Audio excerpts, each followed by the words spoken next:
नमो तच्च भगवतो अरहतो सम्मा सम्बुद्धच्च। জগৎপূজ্য মহাকারণিক তথাগত সম্যক সম্বুদ্ধ শ্রীচরণে কৃতজ্ঞ প্রণাম নিবেদন করে পূর্ণপারমিতে অংশগ্রহণকারী সকল উপাসক উপাসিকাগণের নিরোগ দীর্ঘায়ু সুখী জীবন তথা জ্ঞান বিমণ্ডিত জীবন কামনায় শুরু করতে চলেছি আজকের অভিধর্ম চর্চা ক্লাস।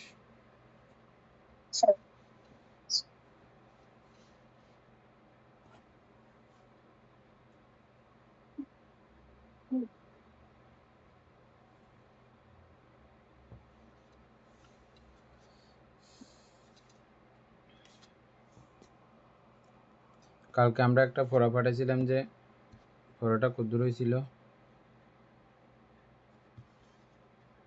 এটা শিলের বিশদ দেখি একটা পড়া হয়েছিল, 1 নাম্বার পর্যন্ত শেষ হয়েছিল। এর পরের থেকে পড়েন।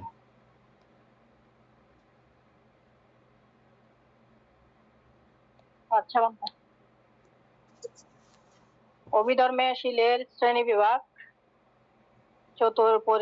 পারিশুদ্ধি শিল বিদেশন কর্মস্থানে শিল বিশুদ্ধি অর্জনের জন্য একজন সাধক বা ভিক্ষুকে পারিশুদ্ধিশীল রক্ষা করতে হয়, মানে গৃহী অথবা ভিক্ষুক, যে সবার জন্য। প্রাতিমুখ্য সংবরশীল 1 নাম্বার। এখানে বলছে বুদ্ধ কর্তৃক নির্ধারিত প্রব্রজিত বা গৃহী সাধকের মূল নিয়ম বা অনুশাসনগুলো কঠোরভাবে মেনে চলা। অর্থাৎ যদি কেউ বিদর্শন কর্মস্থান করতে চায়, বিদর্শন কর্মস্থান আমি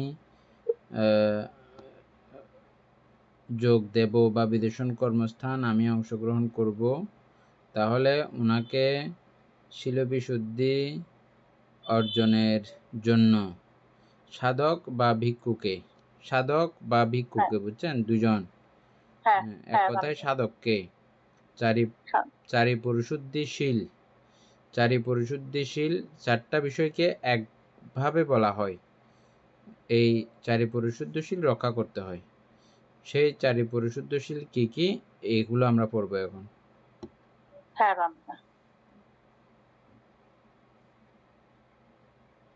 পাতিমুখ্য, তবে পাতিমুখ্য সংবরশীল বুদ্ধ কর্তৃক নির্ধারিত প্রব্রজিত বা গৃহী সাধকের মূল নিয়ম বা অনুশাসনগুলো কঠোরভাবে মেনে চলা।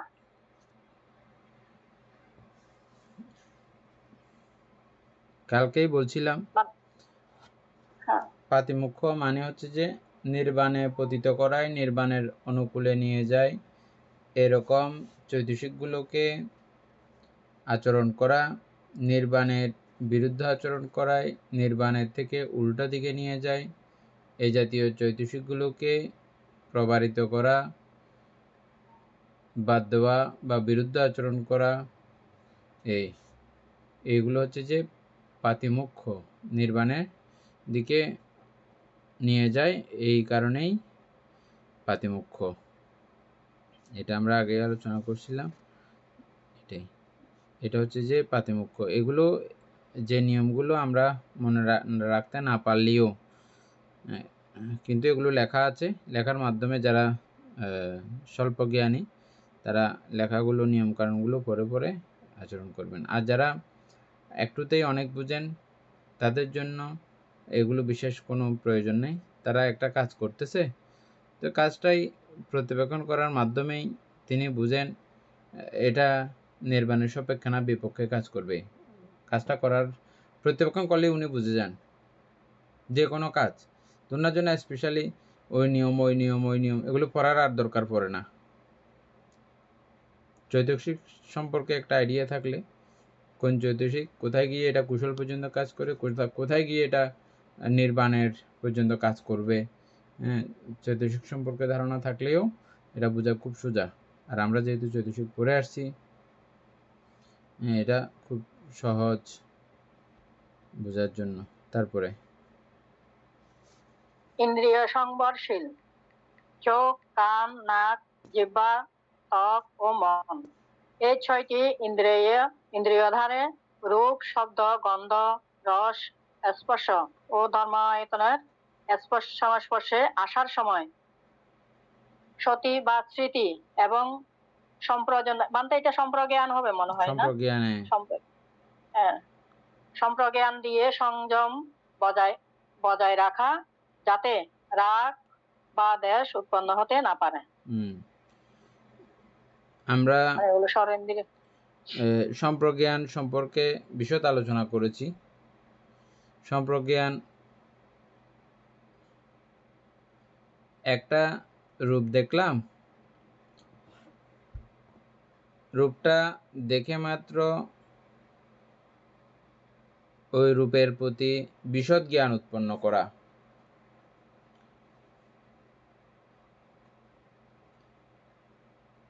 এটাতে আমি লোভ দেশ মোহ উৎপন্ন করলে কি কি ক্ষতি হতে পারে, কি কি সমস্যা হতে পারে, এবং কতদূর পর্যন্ত এর দূর, আর এটা বুঝতে আমাদের আশা করি কষ্ট হচ্ছে না।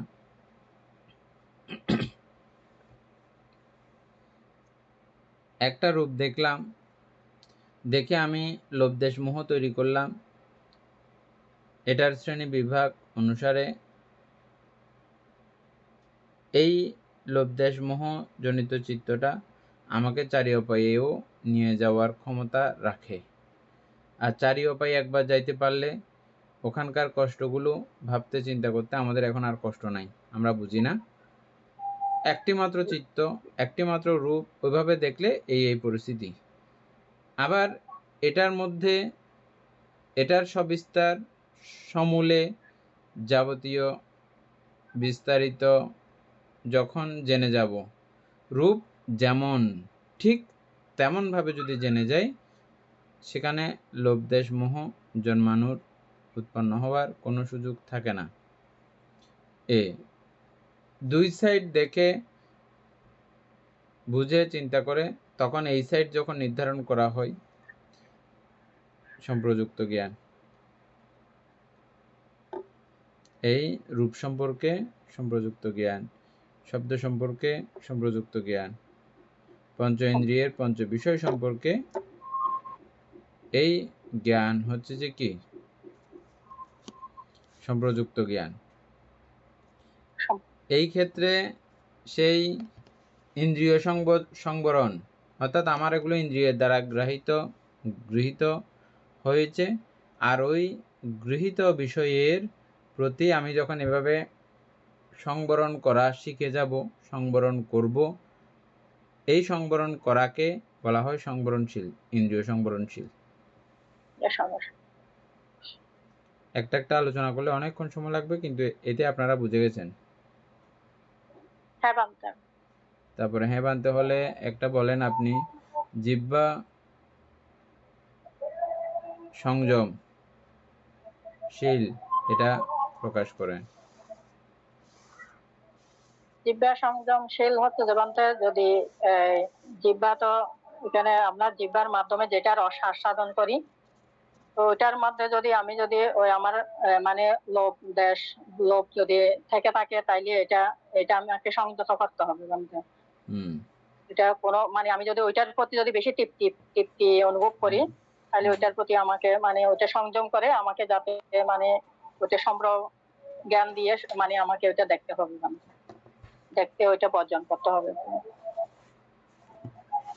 ঠিক আছে, ওই দিন যে আমরা খাদ্য নিয়ে বলছিলাম, হ্যাঁ, এগুলো সবিস্তারে চিন্তা করলে চলে আসবে।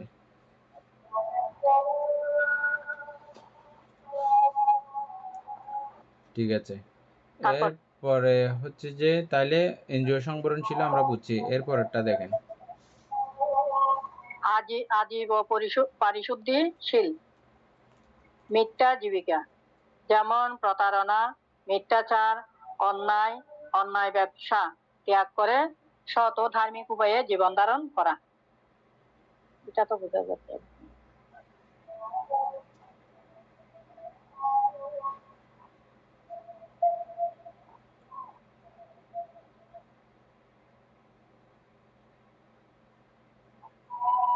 এটা আর আলোচনা করতে হবে। বিশেষত এখানেও পঞ্চশীলই বলা চলে। হ্যাঁ, অর্থাৎ আমি এমন কোনো ব্যবসা করব না যে ব্যবসার দ্বারাই কোনো প্রাণের ক্ষতি হয়, অন্যের অপরের ক্ষতির কারণ হয়, এই জাতীয় কোনো ব্যবসা আমি করব না। প্রতারণামূলক, ঠকবাজিমূলক কোনো কার্যক্রম আমি করব না।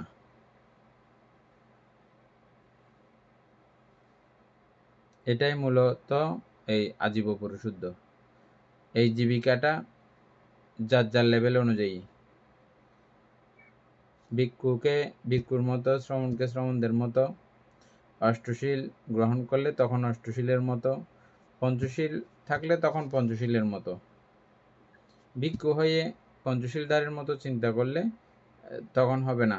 ভিক্ষুর আজীব আলাদা, ভিক্ষুর জীবিকা, জীবন ধারণ এগুলো আলাদা। ভিক্ষুকে ভিক্ষুর মতো করে এই আজীব প্রতিপালন করতে হয়। এই হচ্ছে যে আজীব পরিশুদ্ধশীল। তারপর হচ্ছে যে প্রত্যয় সন্নিশ্চিত শীল, অন্ন, বস্ত্র, বাসস্থান ও চিকিৎসা, এই 4 প্রত্যয় বা জীবনের মৌলিক প্রয়োজনগুলো ব্যবহারের সময় প্রত্যাবেক্ষণ ও প্রজ্ঞাপূর্ণ চিন্তা করা। যেমন বস্ত্র কেবল শীত গরম থেকে বাঁচার জন্য, রূপচর্চার জন্য নয়। কালকে তো বলছিলেন বান্ধব। অর্থাৎ আমরা প্রতিনিয়ত যেগুলো ব্যবহার করি, ওই ব্যবহার্য বিষয় ব্যবহার করার সময় সম্প্রযুক্ত জ্ঞান, এই সম্প্রযুক্ত জ্ঞানের মধ্যে আমি কোনোটা বেশি ব্যবহার করতেছি কিনা, এটা আমার সম্প্রযুক্ত জ্ঞান প্রত্যেকদিন চিন্তা করতে করতে আমাকে বলে দেবে, আমার নিজে থেকেই বলে দেবে। অন্য কেউ গেটি মারি বন্ধ করাইলে এটা অসুবিধা। যখন নিজেই দেখবো যে না, এটা তো সমস্যা, এটা না হলেও চলে, এটা না হইলেও চলে, এটা কোনো আমার না। সুখ শান্তির জন্য, স্বস্তির জন্য আপনাদেরকে যে গল্পগুলো বলেছি এগুলো মাঝে মধ্যে চিন্তা করা দরকার। আমরা একটা ভিক্ষুর গল্প বলেছিলাম, যিনি রাজা ছিলেন।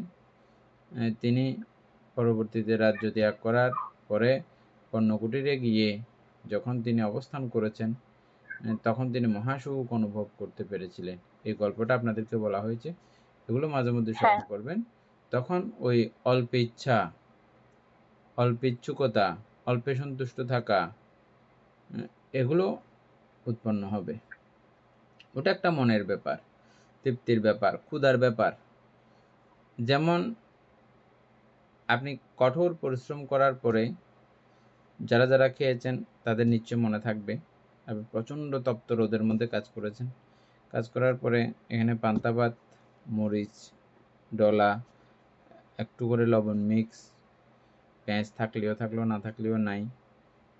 ওই ভাতের যে স্বাদ তীব্র পরিশ্রম করার পরে, ওই যে অনুভূতি, অনেক সময় সেই স্বাদ, সেই অনুভূতি আপনি বিরিয়ানি ভাত বা খুব ভালো পোলাও কোরমা এই জাতীয় খেলেও পাবেন না, পাওয়া যায় না, কারণ ক্ষুধা নাই।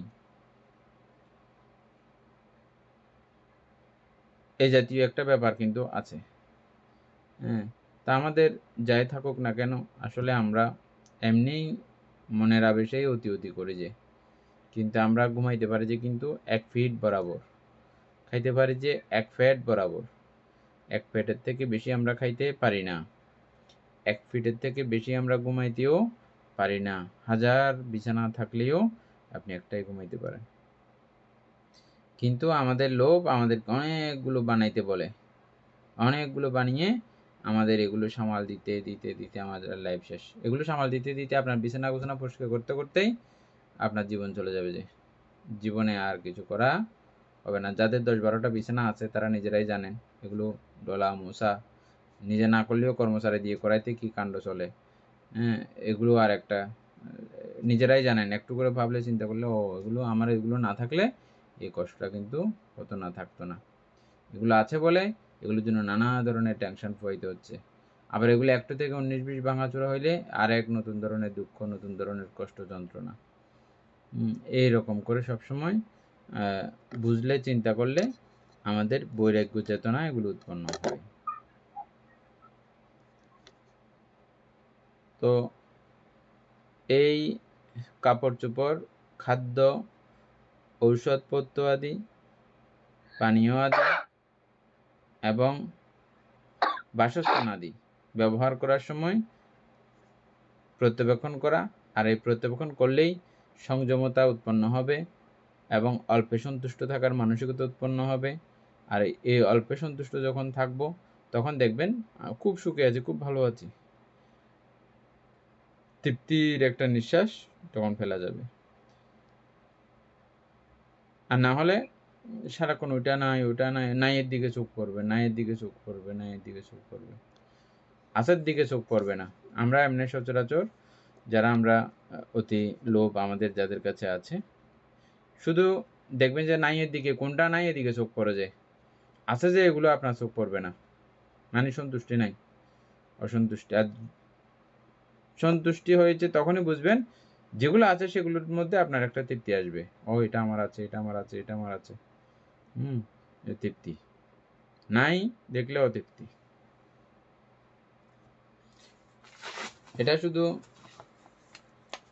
গৃহীদের বেলায় হয় এমন না, এটা সকলের বেলায় সমান। আজীব পরিশুদ্ধশীল বা প্রত্যয় সন্নিশ্চিতশীল, এগুলো এই চারে পরিশুদ্ধশীল, এগুলো সকলের জন্য। যারা নির্বাণ প্রার্থী, নির্বাণ প্রার্থনা করে, নির্বাণ যেতে চান, তাদের সকলের জন্যই এটা প্রযোজ্য। এবং ওই ভিক্ষুর মতো আপনাদেরকে একবার গল্প বলছিলাম, শহর থেকে এক বন্ধু ভিক্ষু আসছে, দুজনে একসঙ্গে প্রব্রজিত হয়েছিল। একজন গ্রামের মধ্যে একটা বিহারের মধ্যে থাকতেন, আরেকজন শহরে খুব নামদামি একটা বিহারে থাকতেন। শহরের বানতে চিন্তা করলেন আমার বন্ধু অনেক দিন থেকে ওই গ্রামে আছে, কীরকম আছে একটু দেখে আসি। তারপরে গেল দেখার জন্য, তারপরে পা ধৌত করাইল, তারপরে মনে করছে যে এখন পানীয় দেবে, খাবার জন্য খাবে, পানীয় দিল না, এক জগ পানি দিল। তারপরে মনে করছে কিছুক্ষণ পরে দিতে পারে হয়তো, এরকম করতে করতে কখন ঘুম চলে আসছে, ঘুম গেছে। আচ্ছা যাই হোক, ঘুমের আগে চিন্তা করলো যে হয়তো সকালবেলা ভালো একটা কিছু খাবার দাবার হবে ব্যবস্থা। কোথায় ভালো খাবার দাবার, সকালবেলা ভিক্ষা করতে বাইর করে নিয়ে গেছে। তারপর ভিক্ষা করতে ঘুরতে ঘুরতে অনেক কষ্টে এই খাবার মতো জাগো কোনো রকম পেয়েছে। ভীষণ পেট ভরবে এরকম না, মোটামুটি ক্ষুধা নিবৃত্তি হবে এমন। তো এটা পাওয়ার পরে খাইলো, খাওয়ার পরে চিন্তা করলো, মনে মনে কিছু বললো না, চিন্তা করলো দুপুরবেলা হয়তো ভালো খাবার পাইতে পারি। দুপুরবেলাও অনেক কষ্টে সষ্টে কোনো রকম খাবার খাইলো। তারপরে এগুলো পাওয়ার পরে তিনি চিন্তা করতেছেন আমার বন্ধুর থেকে এখানে অনেক কষ্ট হচ্ছে, চারিপ্রতি সুলভ না, দুর্লভ, এখানে অনেক কষ্ট হচ্ছে, আমি তাকে আমার সঙ্গে নিয়ে চলে যাব, মানে খুব ভালো থাকতে পারবে। তো আসলো, বসলো এক জায়গায়, বসে চুয়াইন খাচ্ছে। তখন বন্ধুকে এই প্রস্তাব দিল। তারপর বন্ধু মৌনসম্মতি দিলেন, হ্যাঁ হ্যাঁ ঠিক আছে, তো ভালো, কোনো সমস্যা নাই। তারপরে খাওয়া দাওয়া শেষ, তারপরে ওই বানতে শহরের দিকে চলে যাচ্ছে, যেটা এখানকার বিহারের বান্ধে ছিল, উনি শহরের দিকে চলে যাচ্ছে। আর যিনি অতিথি আসছে গর্বা বানতে, উনি যাচ্ছে বিহারের দিকে, যেখানে এখন বেড়াইতে আসছে সেদিকে। তো বলছে, অতিথি বানতে বলতেছে যে তুমি ওদিকে যাচ্ছ, শহরের দিকে যাচ্ছ যে। তো বলছে তুমি না বললা এখন শহরের মধ্যে ভালো চারি প্রত্যয়াদি আছে, এটা এমন তেমন, এই জন্য তো আমি যাচ্ছি। তারপরে আর শহরের বান্ধে বলতেছে যে না, আমি তো বিহারের মধ্যে বালিশের কভার, একটা তেলের বোতল, তারপরে আরও টুকটাক কিছু জিনিসপত্র, এগুলো আমি রেখে আসছি। কি বলো বন্ধু, একদিন আস্তে আস্তে তুমি এত সঞ্চয় করেছো, এখনো একদিন আসছে মাত্র, এত সঞ্চিত বিষয় জিনিস। তারপরে উনি তো সঙ্গে সঙ্গে ইয়ে হয়ে গেল, আচানক হয়ে গেল শহরের ভিক্ষু। কারণ শিল্পী নয়তো তিনিও পড়েছেন এই বৌদ্ধ গবেষণা এবং নির্বাণ প্রার্থীদের জীবনযাত্রা সম্পর্কে তিনি খুব ভালো রকম জানেন। বুঝে গেছে যে আর বুঝাই দিতে হয় নাই যে কেমন। তো বলছে, তুমি এখানে তো আজকে প্রায় অনেক দিন। বলছে, হ্যাঁ, আমি প্রায় এখানে 60 বছর যাবত এই বিহারে অবস্থান করতেছি। তো তোমার কোনো জিনিসপত্র নাই? বলছে, না, জিনিসপত্র যেগুলো আছে এগুলো সাংঘিক মানসিকতায় আছে, আমার কোনো নিজ দায়িত্বে কোনো কিছু নাই। আমি ব্যবহার করি সাংঘিক দ্রব্য, সাংঘিকভাবে আমি এগুলো রক্ষণাবেক্ষণ করি। আসার সময় যেটা আমার ধ্যান করার, বিশ্রাম করার যেটা খাটিয়ে ছিল, এটাকে আমি যত্ন করে রেখে আসছি। আবার কোনো ভিক্ষু সংঘ আসলে, বৌদ্ধ সন্ন্যাসী, বৌদ্ধ সাধকগণ আসলে সুন্দর করে ব্যবহার করতে পারবে। পানির মগটগ এটা সেটা যেগুলো আছে সবগুলো আমি পানি টেনে করে করে রেখে আসছি, রেখে আমি চলে আসছি। আর সাংঘিক যে টুকটাক জিনিসপত্র ছিল এগুলো আমি সবগুলো সযত্নে রেখে আসছি। আমার আর পুনরায় বিহারে না গেলেও আমার কোনো এরকম কোনো বিনয়গত কোনো বাধা সমস্যা নাই। আশ্চর্য হয়ে গেছে, অদ্ভুত হয়ে গেছে।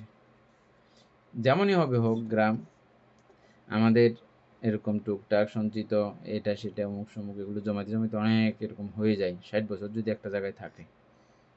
আর কিন্তু উনি কোনো কিছু সঞ্চয় করেননি। এটাই হচ্ছে যে নির্বাণের প্রতিপদা। এভাবে একদম বিহারের প্রতিও এই সাংঘিক জিনিসের প্রতি সাংঘিক চেতনায় এগুলো রক্ষা করবে বটে, নিজের মতো করে কোনো কিছুর প্রতি উনি আসক্তি রাখেন নাই।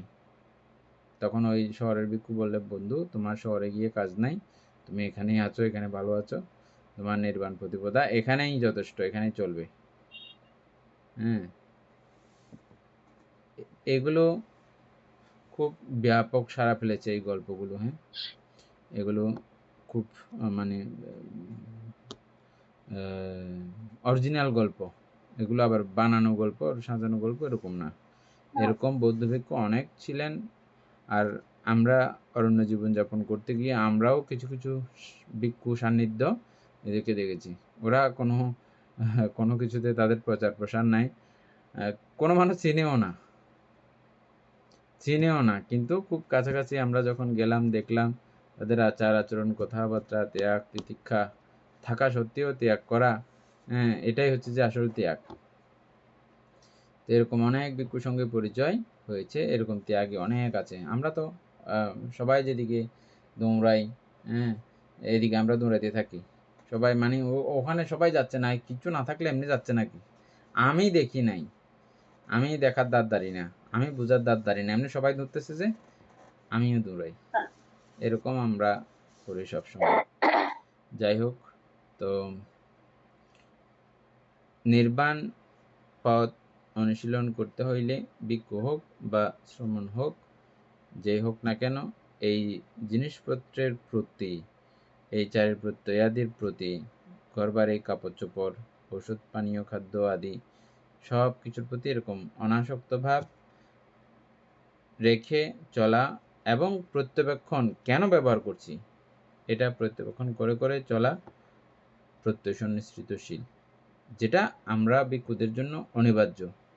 আপনি ধ্যান সাধনা ওটা সেটাগুলো, বা আমি ধ্যান করি না, আমার জন্য এগুলো দরকার না, না, এটা কম্পালসারি ভিক্ষুদের, শ্রমণদের। 4টা প্রত্যবেক্ষণ আছে যে জানেন, যারা শ্রমণ হয়েছেন তারা নিশ্চয়ই জানবেন। 4টা প্রত্যবেক্ষণ আছে, যেগুলো খাবার খাইতে, চিবর গায়ে দিতে, বিহার ব্যবহার করার সময়, বিহারের সামগ্রী ব্যবহার করার সময় এবং ঔষধ আদি খাওয়ার সময় এগুলো বলতে হয়। আবার টুকটাক মিস্টেক হয়ে যায়, ভুল হয়, সেজন্য আবার 2 বার। এটা অতীত প্রত্যবেক্ষণ, মানে অতীতে যদি আমার ভুল হয়ে থাকে এটা করার সময়, তাইলে আমি সেটা আবার পুনরায় রিপিট করতে হয় এরকম 2 বার। এগুলোকে বলা হয় প্রত্যয় সন্নিশ্চিতশীল। তাহলে এটা দেখা যাচ্ছে কি, ভিক্ষুদের যেমন প্রয়োজন, গৃহীদেরও এটা প্রয়োজন আছে।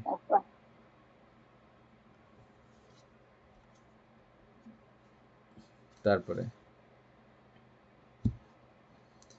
হচ্ছে 3, বিদর্শন ভাবনায় শীল বিশুদ্ধির ভূমিকা।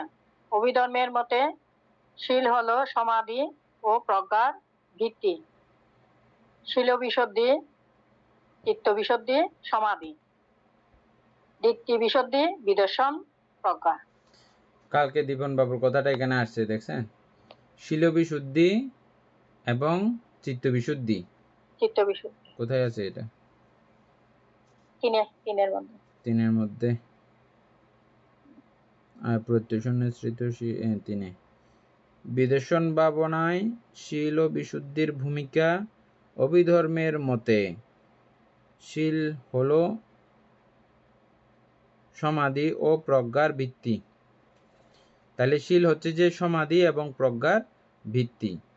আর আমাদের দীপেন বাবু যেটা বললেন কালকে,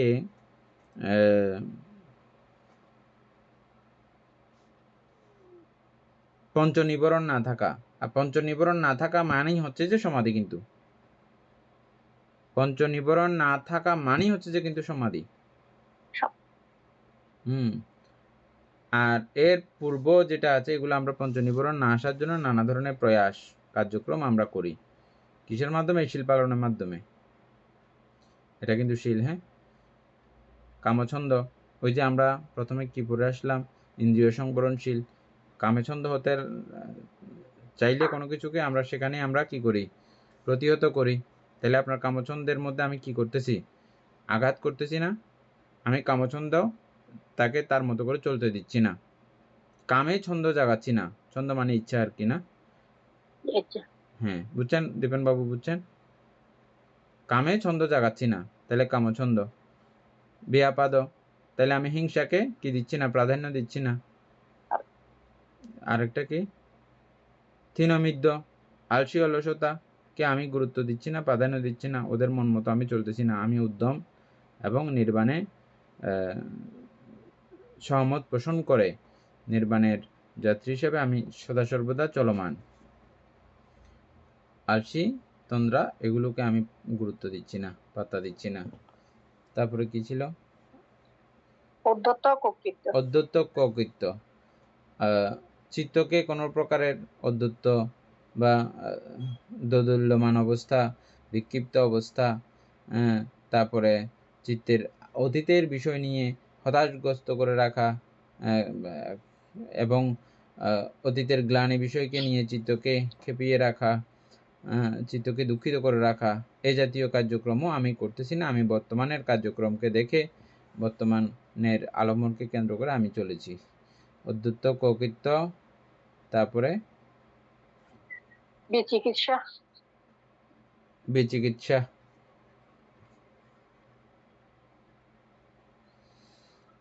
কোন রকমের সন্দেহ যাতে উৎপন্ন না হয়। সন্দেহ হয় যেই বিষয়কে চিন্তা করলে যেটার কারণে সন্দেহ উৎপন্ন হয়, সেই বিষয়গুলো আমি অ্যাপ্লাই করতেছি না, করব না। এবং যেগুলো, যে চিন্তা, যে কাজ, যে কথা, যে আচরণ করলে সন্দেহ ক্রমান্বয়ে কমে, ওগুলো আমি ক্রমান্বয়ে আচরণ করার চেষ্টা করব। আমরা এই সন্দেহ বিমোচিত কিছু কার্যক্রম আমরা পড়েছিলাম আগে, মনে আছে? সন্দেহ যে চিন্তাগুলো করলে সন্দেহ উৎপন্ন হবে না। আবার কিছু এমন বিষয় আছে যেগুলো চিন্তা করলে, যেগুলো যে কাজ করলে, যে কথা বললে সন্দেহ ক্রমান্বয়ে বাড়বে। এরকমও কিছু বিষয়ের সঙ্গে আমরা কখন পরিচিত হয়েছিলাম? ওই চৈতসিক পড়ার সময় বা অন্য প্রকার চৈতসিক পড়ার সময় আমরা এগুলো পেয়েছিলাম। তাহলে এই 5 প্রকারের বিষয়গুলো চেষ্টা করব। তবে এই চেষ্টার সমাপ্তি হয় কখন? সমাধি লাভ হইলে তখন। তাহলে এই সমাধি লাভ হওয়ার জন্য আমার কি দরকার? এই শীল বিশুদ্ধিতা। এতক্ষণ যেগুলো পড়ে আসলাম এগুলো হচ্ছে যে শীল। সব শীলগুলোকে এই সংক্ষিপ্ত জায়গার মধ্যে নিয়ে আসা হয়েছে।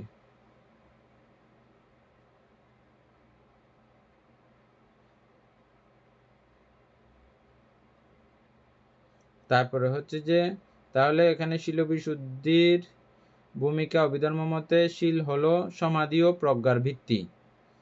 আর শীল বিশুদ্ধি, চিত্ত বিশুদ্ধি হলো সমাধি। শীল বিশুদ্ধি এবং চিত্ত বিশুদ্ধি হলো যে সমাধি। চিত্ত যখন বিশুদ্ধ হয় সেটা হচ্ছে সমাধি। আর চিত্তকে বিশুদ্ধ কখন বলা হয়? যখন পঞ্চনিবরণ যখন বান্ধে পঞ্চনিবরণ মুক্ত, হ্যাঁ থাকবে সাময়িক না, পঞ্চনিবরণ তখন মুক্ত এটা থাকে, চিত্ত বিশুদ্ধি, তখন আর ওটাকেই সমাধি বলা চিত্তবিশুদ্ধি। হয়। আর এই দুইয়ের শিল বিশুদ্ধি চিত্ত বিশুদ্ধি যখন হয় তখন দৃষ্টি বিশুদ্ধি চিত্তবিশুদ্ধি। বা বিদর্শন প্রজ্ঞা, এই দুইয়ের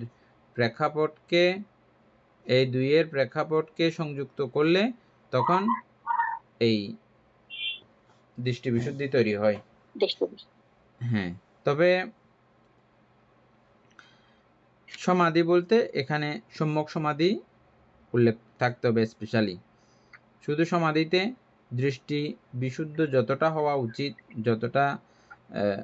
যতটা হইলে দৃষ্টিকে বিশুদ্ধ বলা হয়, ততটা নাও হতে পারে। কেন? আমরা ব্রহ্মজাল সূত্র পড়েছি, সেখানে দেখেছিলাম সমাধিযুক্ত সমাধি সম্পন্ন অনেক মানুষকে দেখেছিলাম, তাদের দৃষ্টি বিশুদ্ধি না। তো সকল শিল বিশুদ্ধিতা দৃষ্টি বিশুদ্ধিতাই যে এই শিল বিশুদ্ধি চিত্ত বিশুদ্ধিই যে দৃষ্টি বিশুদ্ধি হবে এমন কিন্তু নয়। কিভাবে নয় বললাম? ওই যে আমরা ব্রহ্মজাল সূত্র পড়তে গিয়ে সেখানে দেখেছি, সেজন্য মনে আছে সবার। তারপরে চিত্তের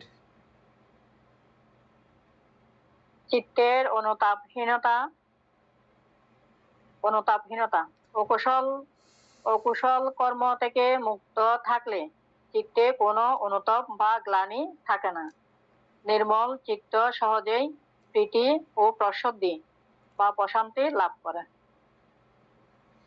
এটা তো সুন্দর করে বুঝতে পারতেছেন। তারপরে সমাহিত চিত্তের উৎপত্তি। অভিধর্ম বলে, সমাহিত ইয়াত ভূতাং প্রজানাতি, অর্থাৎ সমাহিত চিত্তই পরমাত্ম সত্যকে যথারূপে অনুধাবন করতে পারে।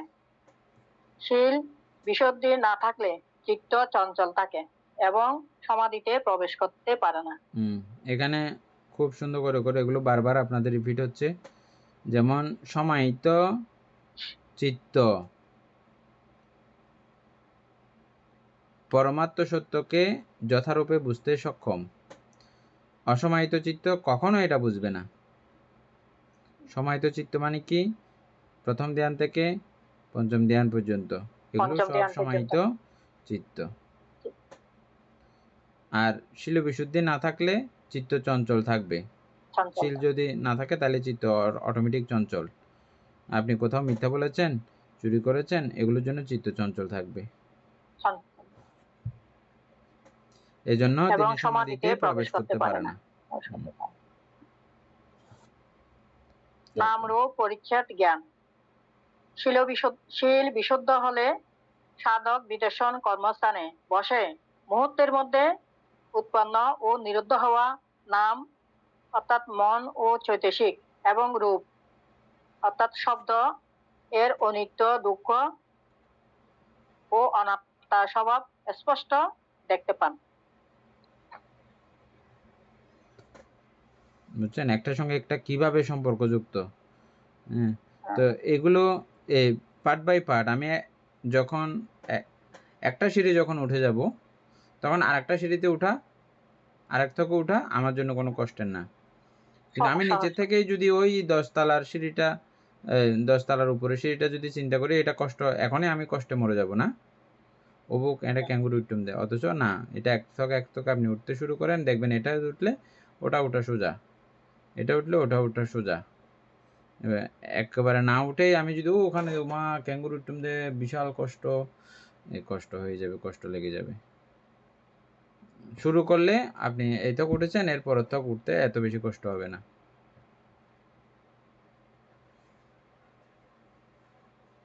তারপরে 4 পারমার্থিক বিচারে শীল বিশুদ্ধির তাৎপর্য।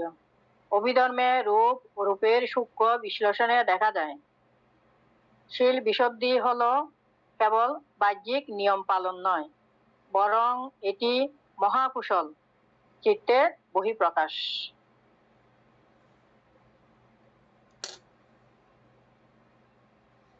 খুব সুন্দর একটা কথা। অভিধর্মের রূপ ও রূপের সূক্ষ্ম বিশ্লেষণে দেখা যায় শীল বিশুদ্ধি হলো কেবল বাহ্যিক নিয়ম পালন নয়, বরং এটি মহাকুশল চিত্তের বহিঃপ্রকাশ। ওই মহাকুশল চিত্ত যদি আমরা ভালো করে যদি বুঝতে পারি, মহাকুশল মনে আছে? মহাকুশল চিত্ত 8টা। হ্যাঁ বান্তা। এই মহাকুশল চিত্তের এটা বহিঃপ্রকাশ। বাহ্যিকভাবে এগুলো কথার মাধ্যমে, কাজের মাধ্যমে প্রকাশিত হয়, প্রকাশ পায়। তারপরে শীল রক্ষা করার সময় চিত্তে অলোভ, অদেশ এবং সম্মাদিত্তি বা সম্যক দৃষ্টির মতো কুশল চৈতসিকগুলো সক্রিয় থাকে। এগুলো চিত্তের অকুশল প্রবৃত্তি যেমন কামচন্দ, ব্যাপাদ ইত্যাদি নিবারণ দূর করতে সাহায্য করে, যা বিদর্শন প্রজ্ঞা অর্জনের প্রধান বাধা। খুব সুন্দর একটা কথা না? শীল রক্ষা করার সময় চিত্তে অলোভ, অদেশ এবং সম্মাদৃষ্টির মতো কুশল চৈতসিকগুলো সক্রিয় থাকে। যদি শীল রক্ষা করা যায়, তখন চিত্তের মধ্যে অলোভ, অদেশ এবং সম্যক দৃষ্টি, এই চৈতসিকগুলো, কুশল চৈতসিকগুলো মানে সক্রিয় থাকে। এগুলো চিত্তের অকুশল প্রবৃত্তি, অর্থাৎ যেমন অকুশল কামচন্দ, ব্যাপাদ, শ্রমিদ্ধ, উদ্ধত, কুকৃত, বিচিকিৎসা, এগুলো দূর করতে সাহায্য করে যখন চিত্তে কুশল চিত্ত উৎপন্ন হয়, যা বিদর্শন প্রজ্ঞা অর্জনের প্রধান বাধা। তাহলে দেখেন, এই শীলের মাধ্যমে আমি শীল যখন পালন করব, তখন অলোপদেশ, অমোহ এবং সম্যক দৃষ্টি এর মতো কুশল চৈতসিকগুলো সক্রিয় থাকে। আর এগুলো সক্রিয় থাকলে অকুশলগুলো আসার সুযোগ পায় না, থাকার সুযোগ পায় না। আর এটা না থাকতে গিয়ে এই বিদর্শনের প্রজ্ঞা অর্জনের প্রধান বাধা, এই সমস্যাগুলো, এগুলো এখানে বাধাপ্রাপ্ত হয়ে যায়। আর আমি প্রজ্ঞা অর্জন করার জন্য আর কোনো সমস্যা থাকে না। পুরো বিষয়টার এখানে সার সংক্ষেপ আছে একটু করে। এটা অভিধর্মের আলোকে শীল বিশুদ্ধি হলো বিদর্শন ভাবনার প্রথম ও অপরিহার্য ভিত্তি প্রস্তর। শীল ছাড়া বিদর্শন ভাবনায় অনিত্য, দুঃখ ও অনাত্মা লক্ষণ অনুদর্শন করা অসম্ভব। তাই প্রজ্ঞা লাভ এবং পরিশেষে নির্বাণ দর্শনের জন্য শীল বিশুদ্ধিকে পারমার্থিক সতর্কতার সাথে রক্ষা করতে হয়। পরমাত্মিক মানে পরমর্থ, শ্রেষ্ঠত্ব, এর উপরে আর কোনো অর্থ নাই। পরমর্থ, এই পরমাত্মিক ভাবে এই শীলকে রক্ষা করতে হয়। তাহলে শীলের গুরুত্ব আমরা বুঝলাম। এই শীল না থাকলে ওইদিকে যাওয়া কোনো কিছুই নেই। শীল হচ্ছে যে এই সমস্ত জায়গায় যাওয়ার একদম গেট। আপনি গেটে না ঢুকলে যাবেন কিভাবে? আমরা প্রথমত আগে আমাদেরকে শীল রক্ষা করতে হবে। শীল বিশুদ্ধি পড়লাম, তারপরে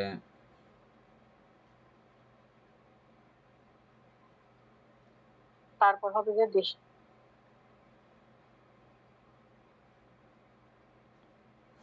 চিত্ত বিশুদ্ধি হবে। এরপর 2 নাম্বার 299 পৃষ্ঠা।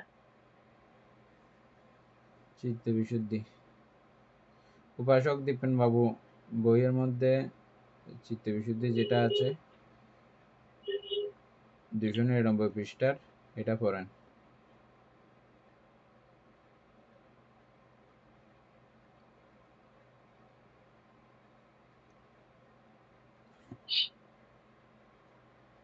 চিত্ত বিশুদ্ধি এই রূপে শিরে সুপ্রতিষ্ঠিত হইয়া নির্বাণ যাত্রী উচ্চতর অনুশীলনে সমাধি ভাবনায় আত্মনিয়োগ করেন। আলোচনা করবেন নাকি? যেগুলো যেগুলো মনে হয় যে আপনার আলোচনা করে করে যাওয়া উচিত করে ফেলে, তবে পুরোটা পড়লে আলোচনাগুলো এমনিতেই নিভে যায়, প্রয়োজন হয় না, মানে পুরোটা বোঝাও হয়ে যায়। তাহলে আগে পড়ে ফেলি। হ্যাঁ, পড়ে ফেলেন একবার। শীল সমাধির অপরিহার্য প্রাথমিক অবস্থা। উপরে উল্লেখিত 40টি কর্মস্থান হইতে রোগানুযায়ী ভেষজের ব্যবস্থা নিয়ে চরিতানুযায়ী ইহা নির্বাচন করিতে হয়। এই নির্বাচিত কর্মস্থানকে পরিকর্ম নিমিত্ত বলা হয়।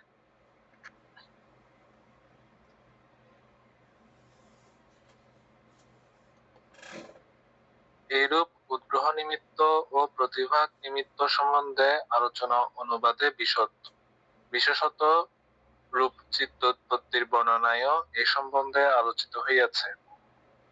প্রতিভাগ নিমিত্ত অবলম্বনে চিত্ত যখন সমাধিস্থ হয় তখন চিত্তের উপচার সমাধি, এবং তদ্বারা যখন নিবরণ সাময়িকভাবে নিবৃত্ত থাকে তখন চিত্তে প্রীতি সঞ্চার হয়, এবং এই প্রীতি রসের অন্যান্য ধ্যানাঙ্গ শক্তিশালী হইয়া উৎপন্ন হয়।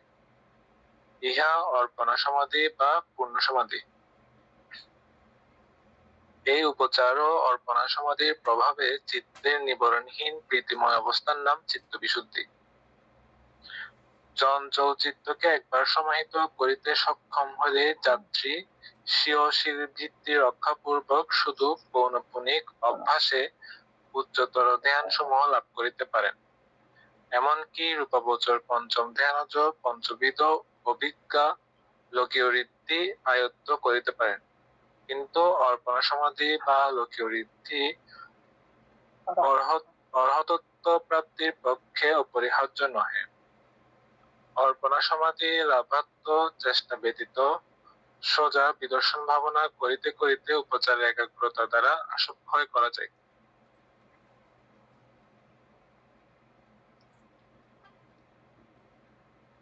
শেষ হয়েছে? না হান্ত, আমি পৃষ্ঠা নিচে পাঠাচ্ছি যে ঈদৃশ ক্ষীণাসবকে শুষ্ক বিদর্শক বলা হয়, কারণ তিনি বিদর্শন জ্ঞানে তৃষ্ণা শুষ্ক করিয়া থাকেন। সমত ধ্যান লাভ করিলেও অনুশয়ের নিরবশেষ ধ্বংসের জন্য বিদর্শন জ্ঞান আবশ্যক। সমত ধ্যান লোকীয় এবং চিত্তের একাগ্রতা প্রসূত। ইহা চিত্তকে সাময়িকভাবে বিনিবরণ করিয়া শান্ত রাখে, কিন্তু অনুশয় ধ্বংস করিতে পারে না। সমত শাসিত চিত্তের অনুশয় ধ্বংসকর্তা একমাত্র বিদর্শন জ্ঞান, অনিত্য দুঃখ অনাত্মা জ্ঞান। শীল আমাদের বাক্য ও কার্যকে সুপথে পরিচালিত করে, ব্যতিক্রম অবস্থা নিবারণ করে।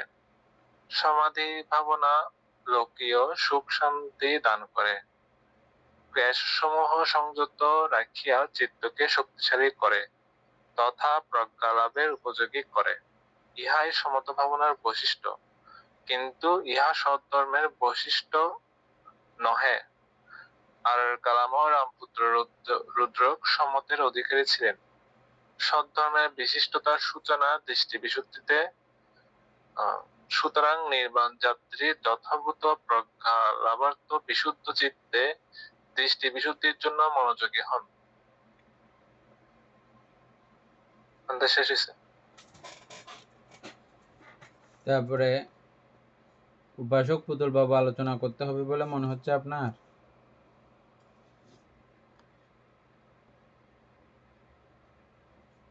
একটু করে গেলে ভালো হবে তো, আর যেহেতু এটা ওই বিদেশি বাবা তো উপাসিকা মায়া বড়ুয়া, এটা আলোচনা করে করে যান, এক লাইন করে করে। উপাসিকা মায়া বড়ুয়া, আপনাকে আমরা দেখতে পাচ্ছি না, আপনার ইয়াগুলো দেখতে পাচ্ছি, দরজাতে গডরেজ।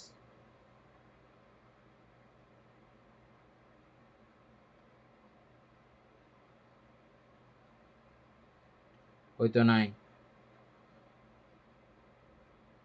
উপাসিকা মায়া বড়ুয়া,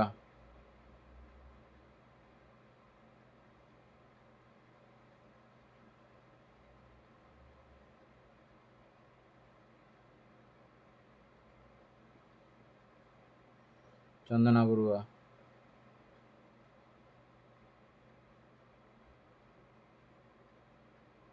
মিউট করলেন, আগে মিউট করলেন।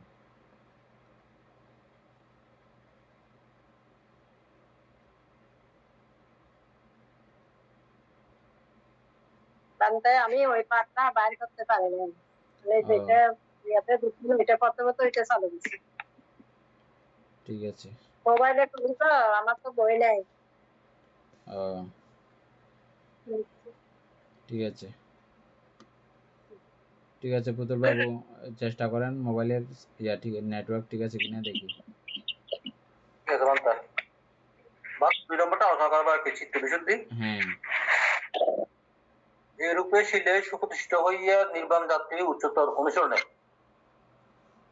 সমাধি ভাবনায় আত্মনিয়োগ করেন।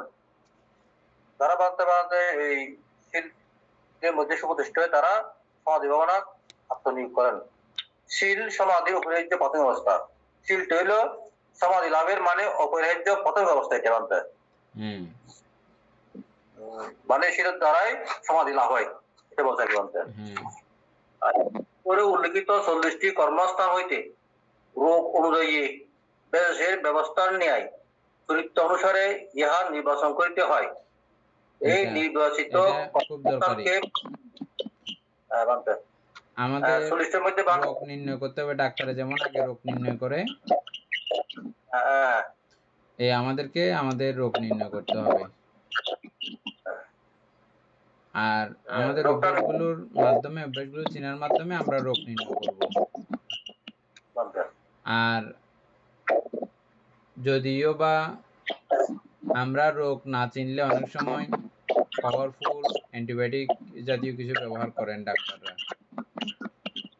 বুঝতে না পারলে আর কি। অনেক সময় ভারী কিছুর জন্য, ভারী কোনো সমস্যার জন্য অনেক সময় অ্যান্টিবায়োটিক প্রয়োগ করেন। এছাড়াও আরো নানা ধরনের ব্যবস্থা আছে, রোগ বোঝা না গেলে অনেক সময় করেন আর কি এগুলো। হ্যাঁ ঠিক এখানেই একটা প্রক্রিয়া আমরা দেখেছি কি, যেগুলো সর্বরকমের রোগীরা বা সর্বরকমের সমস্যাধীন ব্যক্তিরা যেগুলো ব্যবহার করতে পারেন, এরকমের মধ্যে প্রধান হচ্ছে কি আনাপান স্মৃতি ভাবনা। এটা সবাই করতে পারে, বুঝছেন না?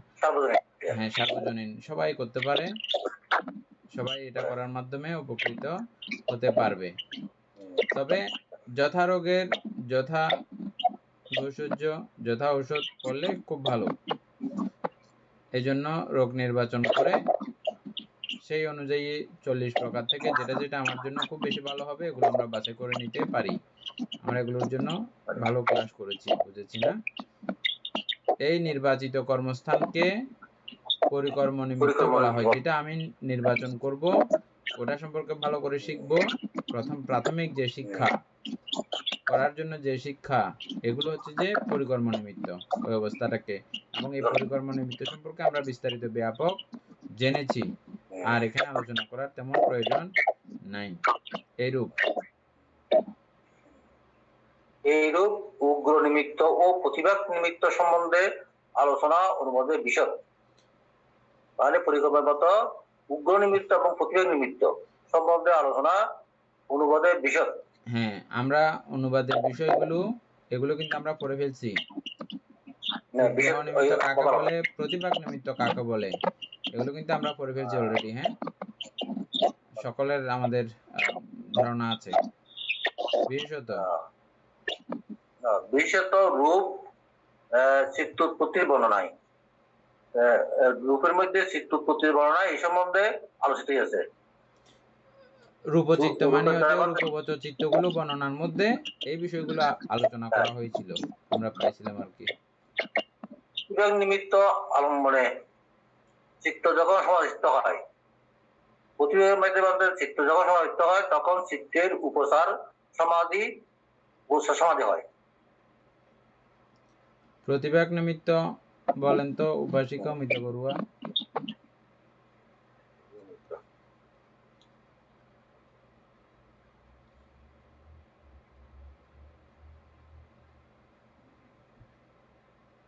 প্রতিভাগ নিমিত্ত বলতে এটা না,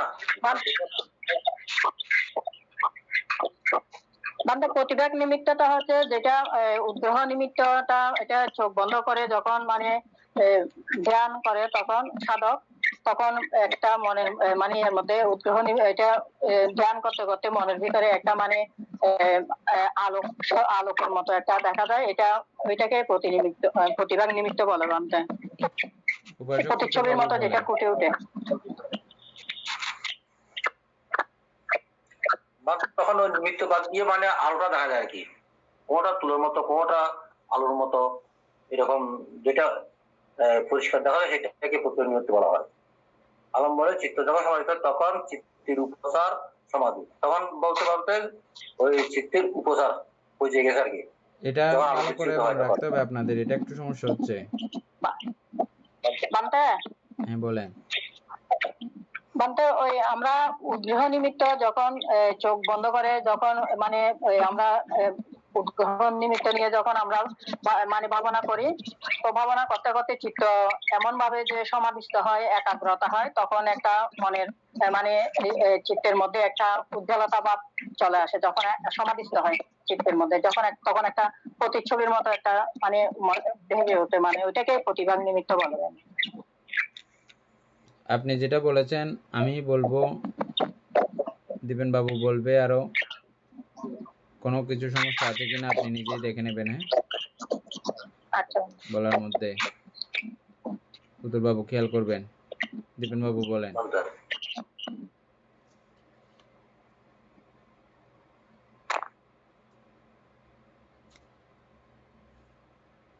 মিউট করা।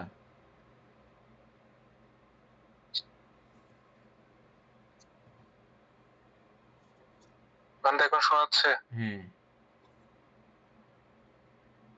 বান্তে যখন ভাবনা করার সময় যে আলম্বন, মানে 40টা কর্মস্থানের মধ্যে তো এক একটা আলম্বন আছে, সে জানি প্রথমে যে এটা শুরু হয় সেটা হচ্ছে পরিকর্ম নিমিত্ত। এরপর এটা যখন মনের মধ্যে যখন ফুটে ওঠে তখন সেটা হচ্ছে উদ্গ্রহ নিমিত্ত। এরপর সেই আলম্বনটা যখন উজ্জ্বল হয় বা স্পষ্ট হয় তখন সেটা হচ্ছে কি প্রতিভাগ নিমিত্ত। আর এই এই এই নিমিত্তের মধ্যে যখন চিত্ত একাগ্র হয়ে যায় তখন সেটা হচ্ছে কি উপচার সমাধি। ঠিক আছে।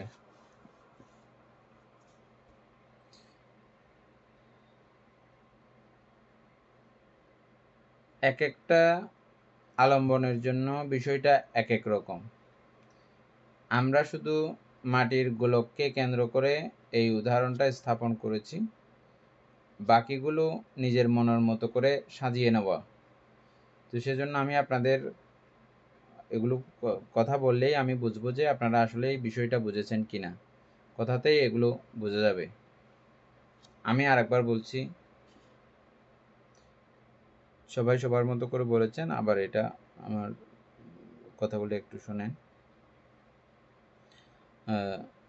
উদ্গ্রহ নিমিত্ত হচ্ছে যে খুব পরিষ্কার দেখা যাচ্ছে মাটির গোলকটা, কখন? চোখ বন্ধ করেও। ওটা আমি এতক্ষণ দেখেছিলাম, আর চোখ বন্ধ করে আমি সেম জিনিসটা দেখতেছি। উদ্গ্রহ নিমিত্ত চোখ খোলা রেখে দেখা বা প্রাথমিক অবস্থার দেখা প্রথম, দ্বিতীয় উদ্গ্রহ, তৃতীয় এটা তো শুধু দেখাই যাচ্ছে না, এটা পুরো যেন ওটাই আলোকিত হয়ে গেছে। আমরা দোকানের সাইনবোর্ডের মধ্যে কতগুলো লাইট বক্স আছে, লেখাগুলোর মধ্যেই লাইট লাগাই দেয়, লেখাগুলোতে ভিতরে, মানে ওই লেখাগুলো ওই জ্বলে। এরকম দেখেছেন আপনার? লেখাগুলো ওই জ্বলে, পুরো লেখাটাই লাইট। আর কিছু আছে যে লেখার জায়গা থাকবে, লেখাগুলোকে দেখা যাওয়ার জন্য সাইড থেকে লাইট দেওয়া হয়। লেখাগুলো দেখা যাওয়ার জন্য সাইড থেকে যেটা লাইট দেওয়া হয় সেটা হচ্ছে যে উদ্গ্রহ নিমিত্ত। আর ডাইরেক্ট লেখাই যখন জ্বলা শুরু করে, লেখাই যখন জ্বলে, সেটা হচ্ছে যে প্রতিভাগ। এত বেশি পরিষ্কার হয়েছে, এত বেশি স্বচ্ছ হয়েছে, পুরো ওটা নিজের আলোতে নিজেই দেখা যাচ্ছে ওই নিমিত্তটা। ওইভাবেই সাধকের কাছে মানে প্রতীয়মান হয়। এটা জাস্ট উদাহরণ। এটা এক একটা আলম্বনের বেলায় এক এক রকম হবে, শ্বাস প্রশ্বাসের বেলায় এটা একরকম হবে। এটা আমি আবার জিজ্ঞেস করবো মাঝে মধ্যে, এটা আপনারা ভালো করে অনুধাবন করবেন। এই কোয়ালিটিগুলো না জানলে আমি কোন পর্যায়ে গেছি বুঝতে পারবো না, এবং একটার পর একটা যাওয়ার জন্য যে উৎসাহ উদ্দীপনা থাকে এগুলো অনেক সময় আসে না। সেজন্য এই ধাপগুলো জানা বা প্রত্যেকটা বিষয় সম্পর্কে জানাও অনেক ভালো। ওই প্রতিভাগকে মধ্যে চিত্ত সমাধিস্থ রাখতে পারা, চিত্তকে স্থির রাখতে পারা, এটা হচ্ছে উপাচার সমাধি। আমাদের দীপেন বাবু এমনি ঠিকঠাক সুন্দর করেই বলেছেন।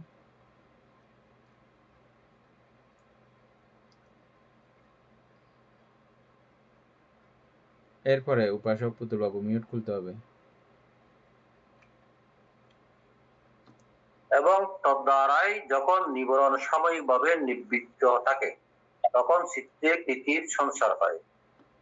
যখন বলতে ওই উপচার সময় তো পৌঁছে গেলাম তখন চিত্তটা ওই নিবরণ মুক্ত থাকে, অর্থাৎ কামাসন্ত ব্যাপাদ সমৃদ্ধ উদ্যুক্ত বিযুক্ত ওই বিচিকিৎসাগুলো তখন সরে যায়, পরিষ্কার, তখন চিত্ত পরিষ্কার থাকে।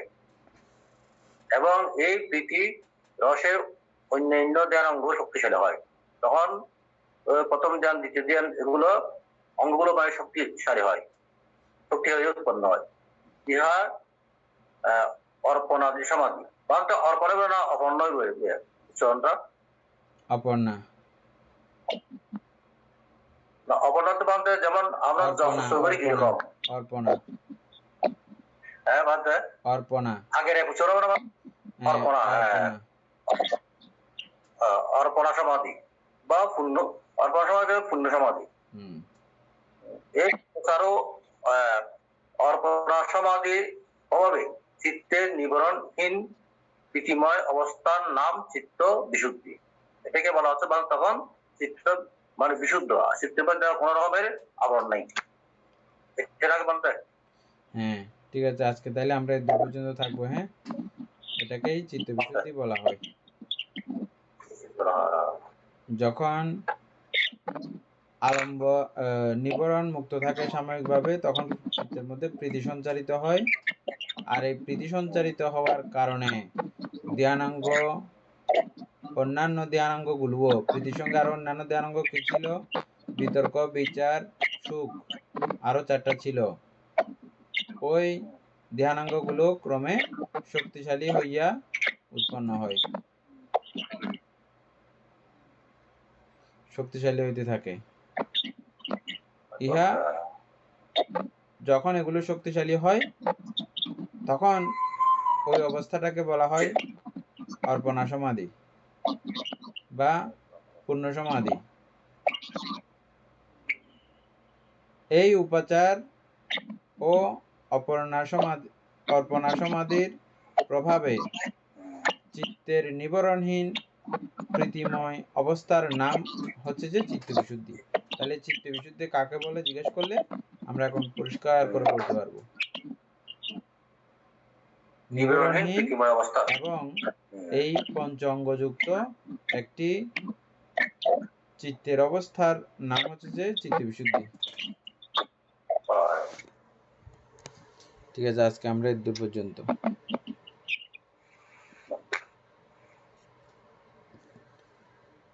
সদ্ধর্ম প্রাণ প্রিয় উপাসক উপাসিকা বৃন্দ, এতক্ষণ যাবৎ আমরা অভিধর্ম চর্চা করেছি। এতে আমাদের অপ্রমেয় পুণ্য সাধিত হয়েছে। পুণ্যরাশি অনন্ত চক্রবাসী সত্যগণকে দান করছি, গুরুভান্তিদিগকে দান করছি, মাতা পিতাগণকে দান করছি এবং এই পুণ্যের কাছে আমরা প্রত্যেকে প্রার্থনা করব নির্বাণ লাভ অবধি অসৎ ব্যক্তি, মূর্খ ব্যক্তি পাপ মিত্রের সংসর্গ লাভ না করে সদা সর্বদা জ্ঞানদর্শী কল্যাণ মিত্রের সান্নিধ্য সংসর্গ লাভ করতে সক্ষম হই, এরূপ সাধু কামনা পোষণ করে আজকের মতো ক্লাস এখানেই সমাপ্ত করছি। সাধু সাধু সাধু ও কাশা বন্দামি